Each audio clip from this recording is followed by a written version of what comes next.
Hey, what's up everybody? True Boxing here. Thank you for coming back to Get Hit with the Truth. So today we are doing my final 2023 mid-year top 10 it will be on the heavyweight division.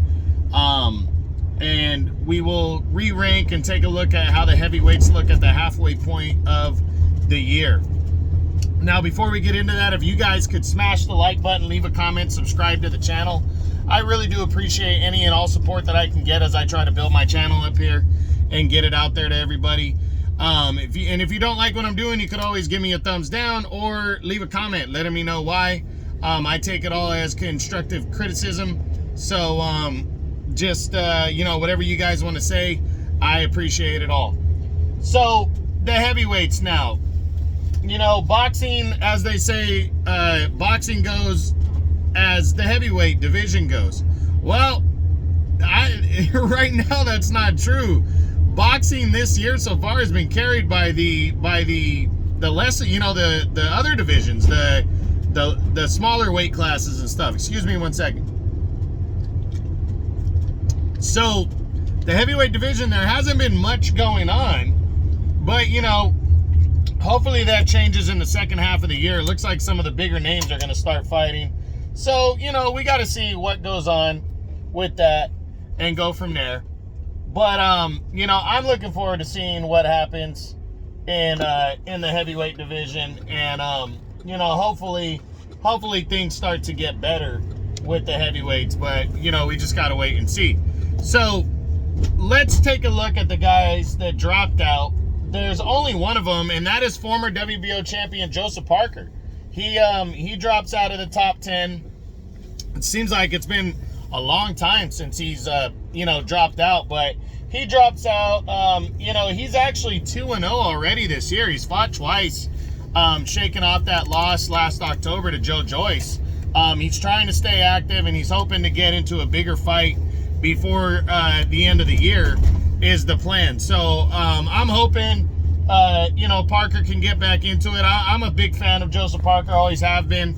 Other guys have just done more, or deserve it more, but I could very easily see Joseph Parker back in the top 10 before the end of the year, so we'll see. Now we have a two-way tie for 10th now.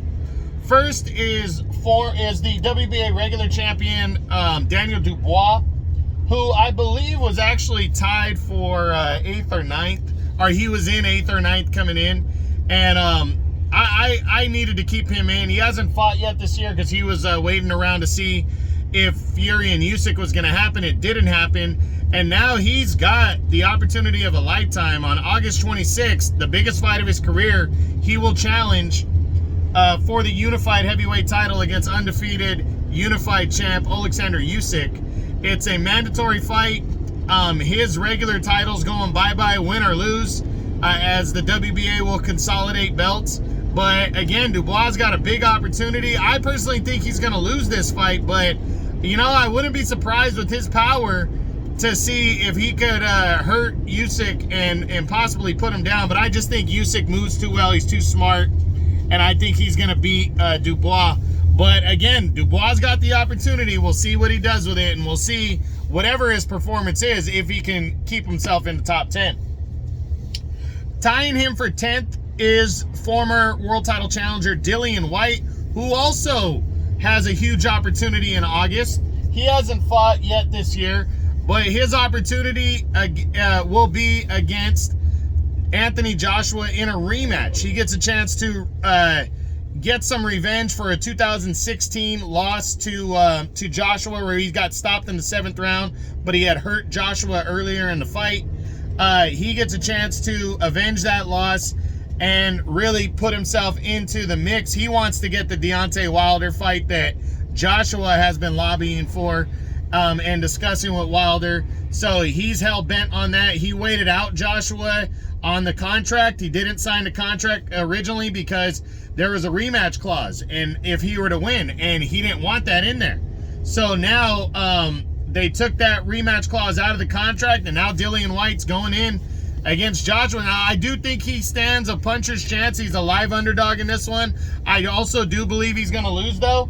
But, you know, I think anything can happen in this one. It's going to be interesting to see what goes down between Joshua and White in their rematch. That's on August 12th on DAZN. Number 9, dropping 2 spots from number 7, is former 2-time world title challenger Luis Ortiz. Ortiz hasn't yet fought this year. He hasn't fought since that September decision loss to Andy Ruiz last year. Really don't know what he's going to do. He's in his 40s now.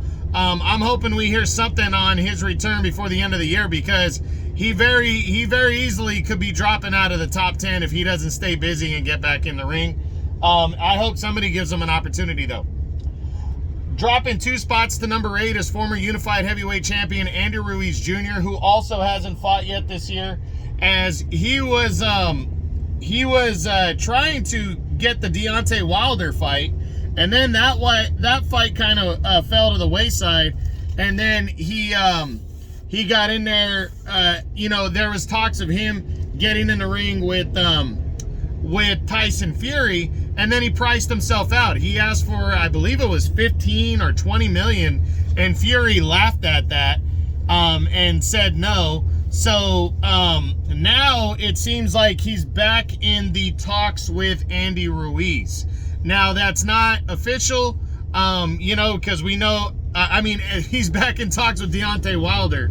But we know that's not official because Wilder is in talks with Anthony Joshua. But, I really think he needs to get a fight. He needs to get back in the ring. And the fight with Wilder is the one he wanted to get, so he needs to get it signed, sealed, and delivered.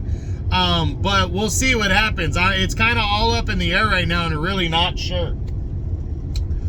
Dropping 2 spots from number 5 to number 7 is former interim champion Joe Joyce. Came into the year as the boogeyman. April, he took on Zhao Zhang from China and got upset. He got hit with some big left hands, got a bad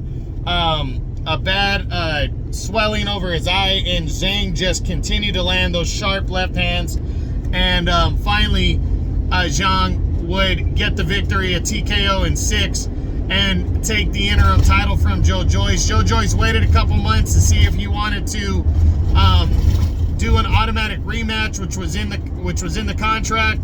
And when Zhang started talking to Tyson Fury about a potential title fight, Joe Joyce swung in and said, no, I want an automatic rematch. So September 23rd, Joe Joyce has his opportunity to avenge his first pro defeat against Zhao Zhang. And I don't know. I'm going to favor Joyce in this one, but I think it's like a 50-50 fight now, because Zhang, in my opinion, kind of exposed Joyce, but I really do think it could go either way. I think it's going to be a good fight. I'm looking forward to it. But I'm picking Joe Joyce to win the fight in the rematch and avenge his first pro defeat. But Zhao Zhang is a gamer, and we'll see what happens.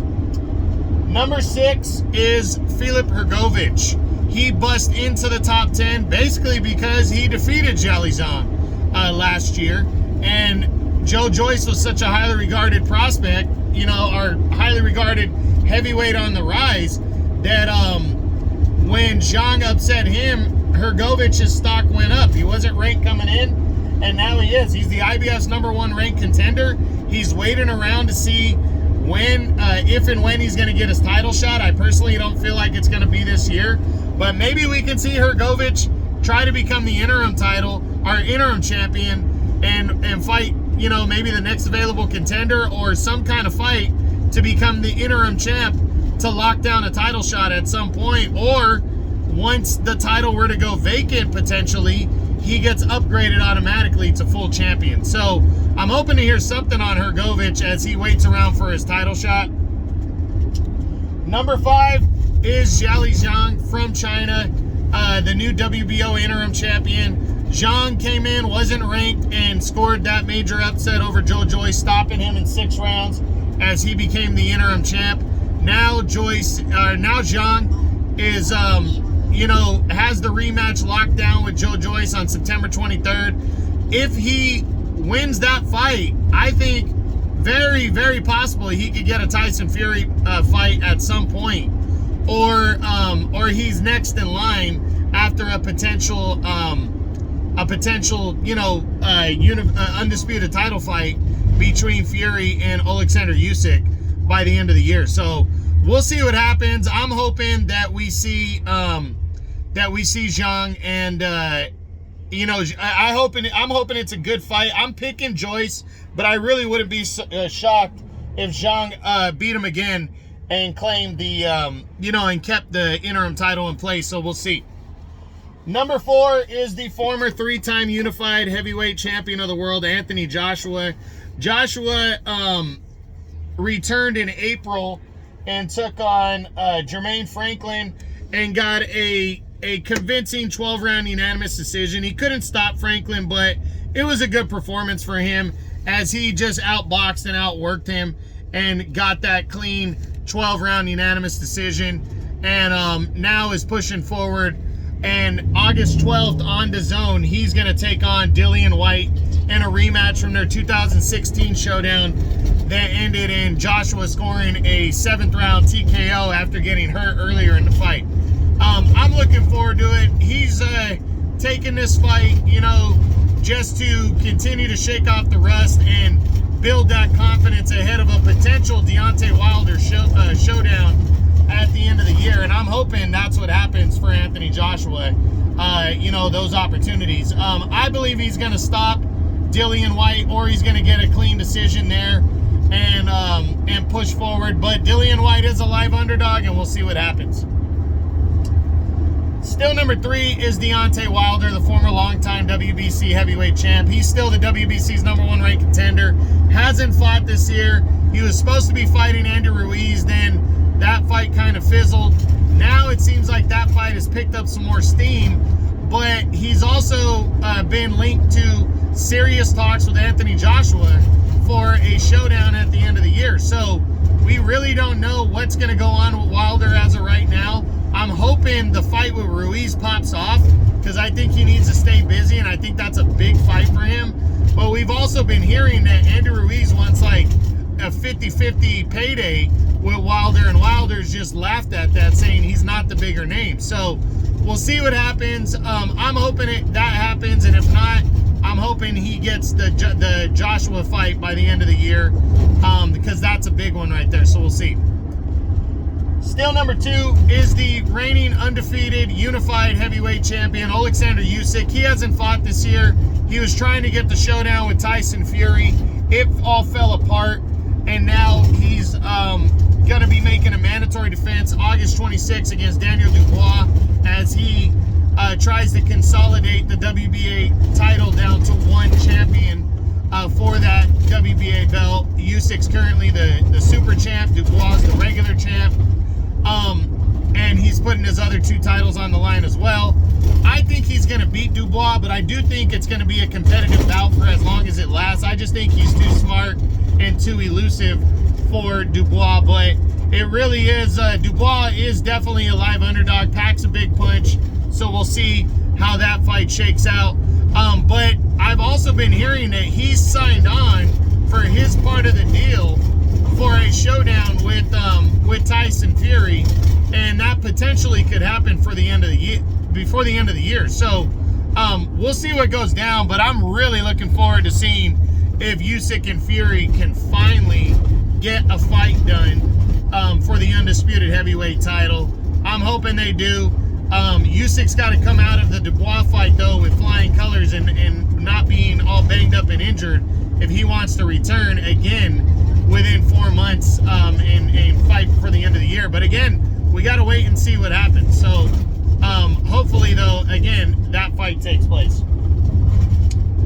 And then finally, still number 1 is the reigning undefeated WBC heavyweight champion of the world, Tyson Fury. Fury will return,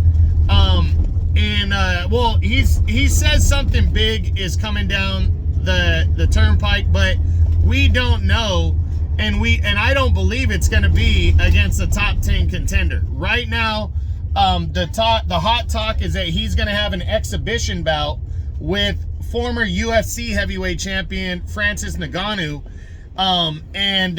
You know, that's what a lot of people are saying. I personally think that's probably what's going to happen, just because I don't believe there's a heavyweight fight that is big like he's talking about. I think he's going to go make a big payday doing that. And then, as I said, Usyk seems to have signed on for his half of a fight with Fury, and I think that potentially could be going down. So we'll see what goes down. I'm anticipating that's going to be what happens. Fury and Andy Ruiz. I mean Fury and Usyk before the end of the year, but we'll see. So that's it. That's what I got. That's my 2023 mid-year top 10 on the heavyweight division. Hopefully by the end of the year, we see some more exciting and big fights take place in the heavyweight division, and everything comes together. And hopefully we declare an undisputed champion. Hopefully Deontay Wilder and Anthony Joshua fight. There's a lot of hopefullys, and I'm looking forward to seeing what goes down. But that's it. That's what I got. I hope you guys enjoyed it. This is True Boxing. You've been hit with the truth.